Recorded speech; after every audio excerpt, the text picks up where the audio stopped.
what music-specific issues are there with respect to the DMCA and the red flag? Well, there's a really interesting case that I gave you to read, this Vimeo case in the Second Circuit. There are other cases in the Ninth Circuit, which I didn't give you to read just because we've already had a lot to read for this week, but we'll talk about the Ninth Circuit case law a bit when we meet together in class. So there is, even it's fair to say, a circuit split about some of these issues. And the Second Circuit takes a pretty strong, and some would say potentially extreme, position. So, the issue in the Vimeo case is, well, when does a service provider have red flag knowledge that there's infringing music on its site? And in particular here, you had a user video community, and some of those users were employing music as part of the soundtrack or background to the videos that they were creating. And you had some evidence in the case, some really, it would seem, difficult evidence for Vimeo that employees of Vimeo knew that there were recognizable songs that presumably were under copyright that were being used by their users as background music in some of their videos, and that they were essentially ignoring that or not paying very much attention to it.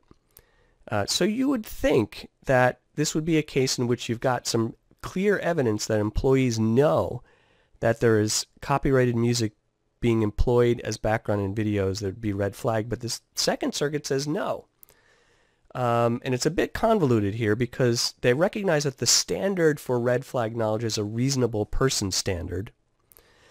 But they say this means a reasonable person who's not an expert in music or the law of copyright.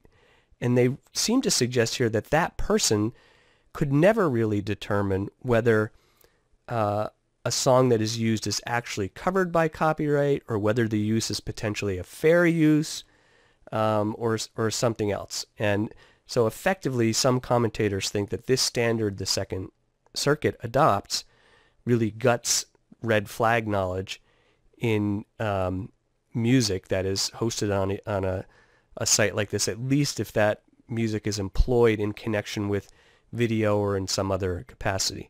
Now, like I said, the Ninth Circuit rule is a bit different. We'll talk about the Ninth Circuit rule when we meet together, but just be aware that this is another hot DMCA issue, and it affects our question about digital music copyright very directly.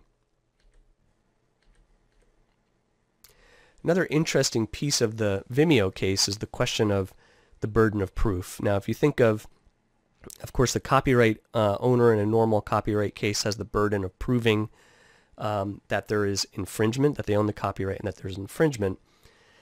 The Second Circuit recognizes here that the safe harbor is potentially an affirmative defense, and so that if the infringement claim is brought, the provider has to raise and prove the affirmative defense. But according to the Second Circuit, the provider only needs to show that it meets the basic requirements for the safe harbor. It is an online service provider, it does have a notice and takedown, and so on.